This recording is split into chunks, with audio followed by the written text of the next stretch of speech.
Os limites da ciência. Uma história dos experimentos proibidos. A história da ciência médica carrega em suas páginas não apenas descobertas brilhantes, mas também capítulos sombrios, onde a busca pelo conhecimento atravessou todas as fronteiras da humanidade. Esta é uma investigação sobre 5 momentos em que o método científico foi distorcido em nome de objetivos que ignoraram completamente o valor da vida humana.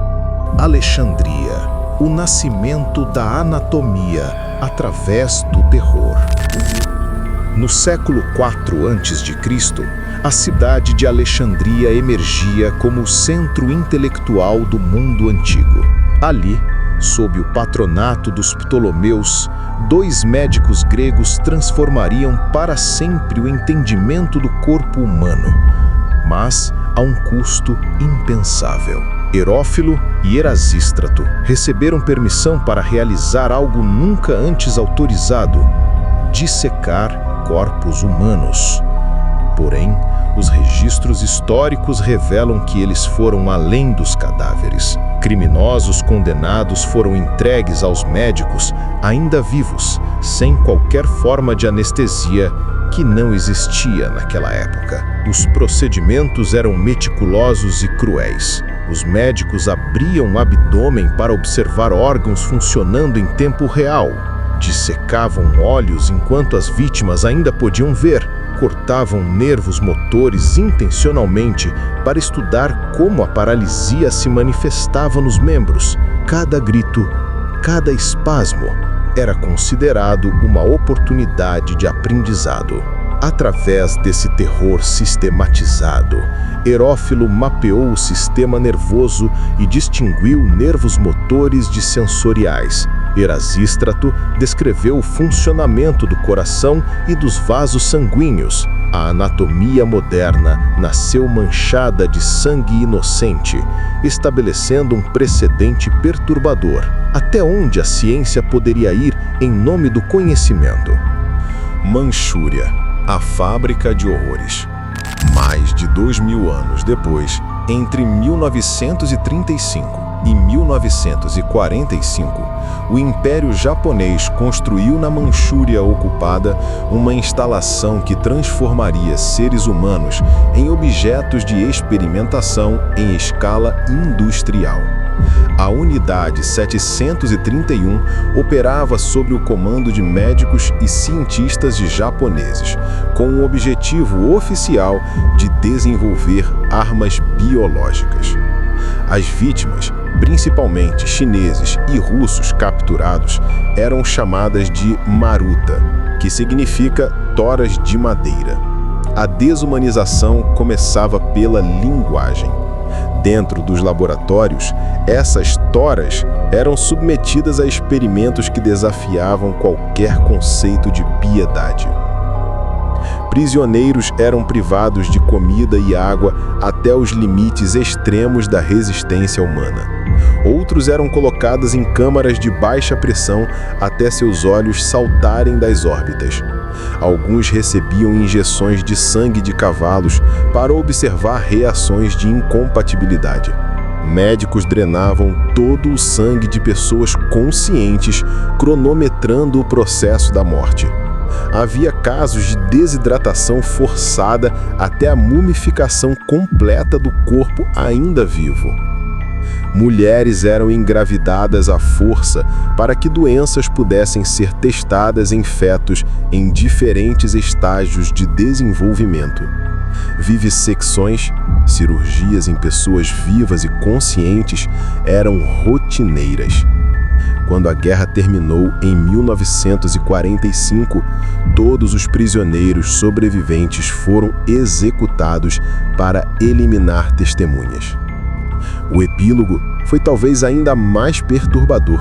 Os Estados Unidos concederam imunidade total aos responsáveis pela Unidade 731, em troca dos dados coletados.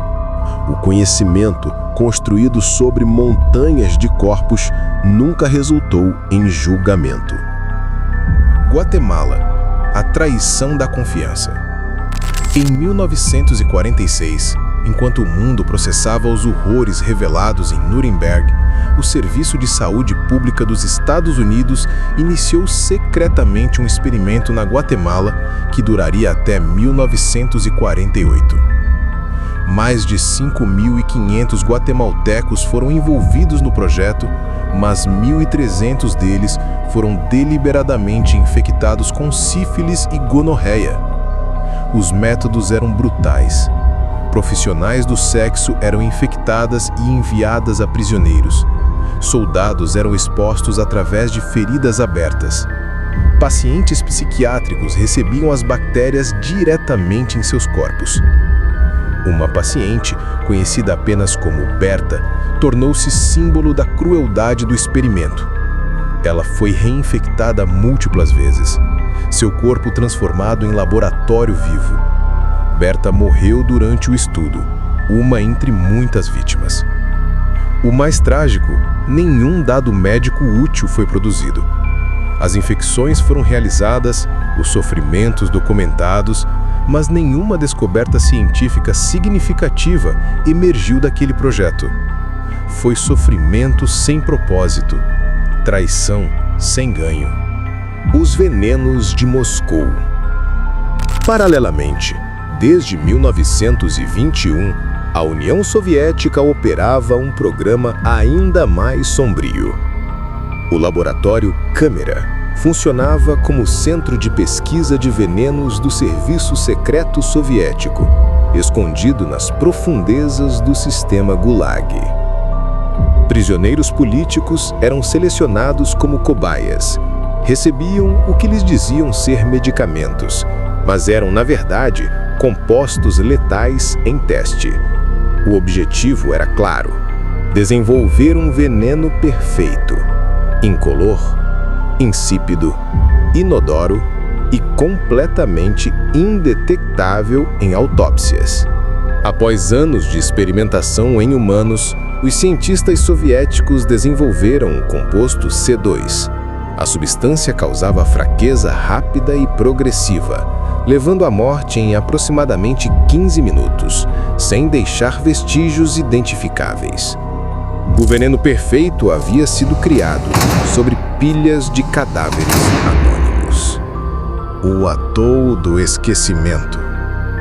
Em 1954, após o teste nuclear Castle Bravo nas Ilhas Marshall, os Estados Unidos viram não uma tragédia, mas uma oportunidade. O Projeto 4.1 foi estabelecido para estudar os efeitos da exposição à radiação em seres humanos. 239 residentes das Ilhas Marshall tornaram-se sujeitos involuntários.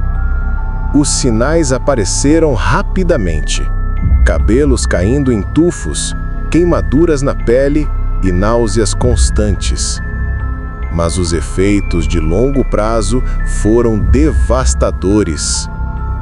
Abortos espontâneos, bebês natimortos, crianças nascidas com graves problemas de desenvolvimento e epidemias de câncer de tireoide que atravessaram gerações. As vítimas não foram informadas que eram objetos de estudo. Acreditavam estar recebendo cuidados médicos, quando, na verdade, estavam sendo observadas como espécimes. De Alexandria ao Pacífico, através de 23 séculos. Esses 5 casos revelam um padrão perturbador. Sempre que a ciência operou sem restrições éticas, o resultado foi sofrimento sem redenção. Esses experimentos não representam falhas individuais, mas sistemas inteiros que falharam. Foram governos que autorizaram, instituições que facilitaram, profissionais que executaram. E em cada caso, as vítimas eram sempre os vulneráveis, prisioneiros, colonizados, pobres, aqueles sem voz para recusar. Hoje, códigos de ética médica e conselhos de revisão existem especificamente por causa desses horrores. O Código de Nuremberg, a Declaração de Helsinki, os princípios do consentimento informado, todos foram escritos com a tinta desses sofrimentos passados. A história da ciência nos ensina que o conhecimento nunca é neutro. Cada descoberta carrega consigo a escolha moral de como foi obtida. E algumas perguntas, por mais que a curiosidade científica as formule, nunca deveriam ser respondidas através da dor humana. Porque, no final, a verdadeira medida do progresso não está apenas no que descobrimos, mas em quem nos tornamos ao longo do processo.